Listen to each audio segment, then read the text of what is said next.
Sewaktu saya ambil alih pemerintahan, saya semakin kaget. Saya tidak menduga parahnya korupsi tersebut. Tapi saya bertekad, saya harus tegakkan pemerintah yang bersih. Waktu saya kaget, overcapacity apa? Kami sudah rencana bangun 7 kilang baru, satu pun nggak jadi kan? Mereka bilang, iya tapi ke depan akan jadi, sampai sekarang nggak jadi. Yang ada malah beberapa dibakar kan.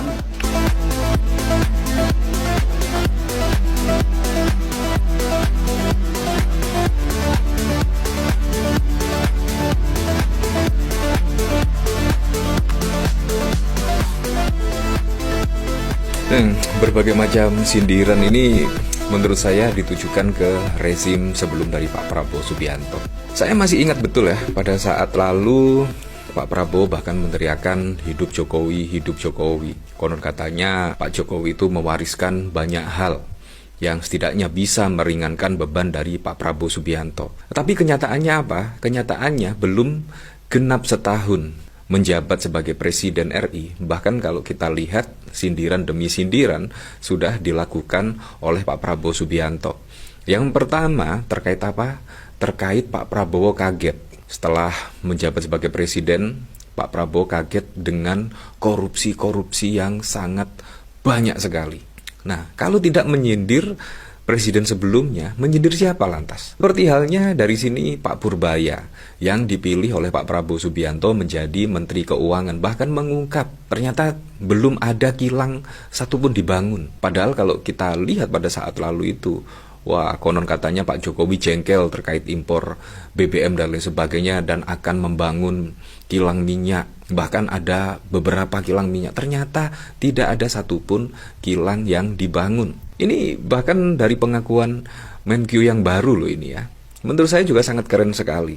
Ya semoga sajalah terkait Menteri Purbaya ini, ya setidaknya dari petinggi-petinggi Pertamina bisa membangun kembali lah, berkomitmen untuk membangun kilang dan sehingga apa, bisa menghentikan impor. Bayangkan, yang membutuhkan BBM bahan bakar itu sangat besar sekali, khususnya di Indonesia. Tetapi malah impor dan impor. Ya, menurut saya sangat bagus sekali. Apalagi kalau kita lihat dari statement di sini, menurut saya sangat keren sekali. Purbaya tak terima diadukan ke DPR oleh BUMN. Saya bukan juru bayar. Betul sekali. Menteri Keuangan itu bukan juru bayar, tetapi juga ada pertanggungjawaban. Ya seperti ketika Menkyu Purbaya ini menggelontorkan dana, seharusnya disertai dengan apa? Tanggung jawab. Tanggung jawab. Masa sih juru bayar tetapi tidak boleh mempertanyakan misalkan kilangnya kok belum dibangun dan lain sebagainya. Seharusnya juga disertai tanggung jawab. Dan Menkyu yang baru ini punya kewajiban untuk mempertanyakan terkait anggaran-anggaran yang telah disetujuinya. Menurut saya itu yang paling penting ya. Seperti halnya terkait pembangunan kilang, seharusnya juga harus dibarengi dengan target kilang minyak selesai dan lain sebagainya. Seharusnya seperti itu. Jadi betul apa yang dikatakan oleh Menteri Purbaya yang baru ini, bukan juru bayar, melainkan juga ada pertanggungjawaban moral. Dikarenakan apa? Uang yang dikeluarkan oleh Menteri Keuangan itu bukan uang sembarang uang, dikarenakan itu pajak dari rakyat, uang dari masyarakat. Jadi harus mengelolaannya itu penuh bertanggung jawab, penuh tanggung jawab dan lain sebagainya. Menurut saya apa yang dilakukan oleh Menteri Purbaya sangat keren sekali ya, untuk mendobrak ya setidaknya terkait kebijakan-kebijakan menteri yang lama. Nah ini menurut saya sangat keren sekali. Nah kalau kita lihat dari sini, Pak Prabowo bahkan pada saat itu juga menyindir setidaknya ya. Seperti ini videonya. Sewaktu saya ambil alih pemerintahan, saya semakin kaget. Saya tidak menduga parahnya korupsi tersebut. Tapi saya bertekad, saya harus tegakkan pemerintah yang bersih.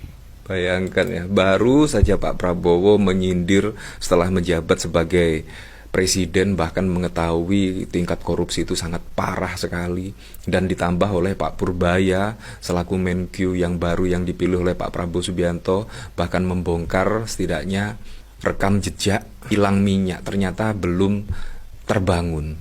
Nah ini kan sangat bau sekali. Sangat bau sekali lah, di bawah kepemimpinan Pak Jokowi 10 tahun itu ngapain saja. Kadang-kadang saya juga heran dengan apa yang diucapkan oleh Menteri Purbaya. Nah, dari sini bahkan juga ada pemberitaan ya. Pada saat lalu Anda masih ingat ya, konon katanya di pemerintahan Pak Jokowi itu akan membangun kilang minyak terbesar lah. Ternyata proyek strategis kilang Bontang batal dibangun. Nah, kalau kita lihat dari sini juga, warisan Jokowi kilang minyak BBM terbesar RI bisa dibangun. Ternyata hanya omon-omon saja ya. Konon katanya kilang BBM terbesar lah, konon katanya dibangun di zaman Pak Jokowi. Ternyata saat ini semua terungkap, ternyata belum dibangun.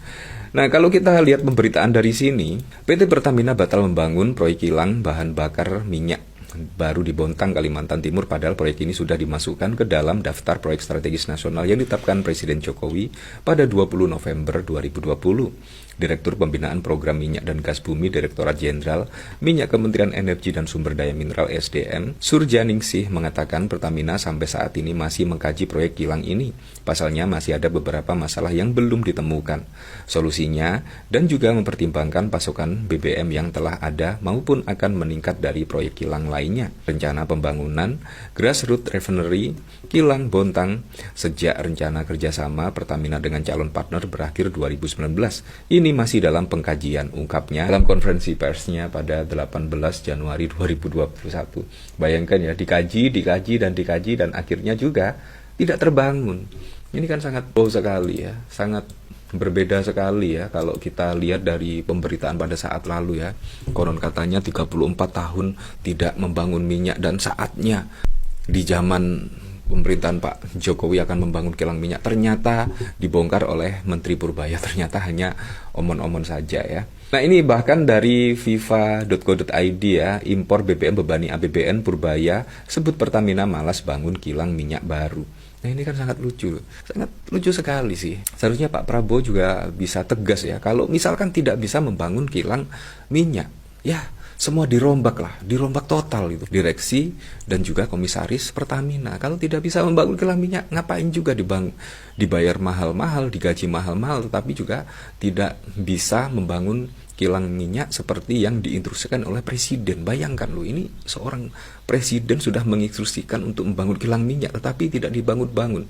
Kan itu juga sangat bau sekali. Menurut saya betul apa kata Bang Denny Siregar ya, dirombak total lah setidaknya direksi komisaris di PT Pertamina yang satu komitmen, yaitu satu komitmennya untuk membangun kilang minyak. Supaya apa? Supaya Indonesia tidak bergantung pada impor BBM dan lain sebagainya. Nah, ini bahkan dikomentari oleh Onel. Ya enak impor lah, kan dapat fee. Wah, kalau impor saja bisa cuan, kenapa harus bangun kilang minyak? Demikian pemikiran para petinggi perusahaan minyak angin di negeri Konoha. Bukan malas, tapi impor itu ada komisinya. Selagi belum ada yang tanggung jawab Pertamina beberapa kali meledak dan terbakar, sebaiknya tunda dulu rencana bangun kilang. Betul. Kan ada SG, ngapain lagian administrasi birokrasi SG memberi kebebasan dan gak pernah tanya asal usul uang ya.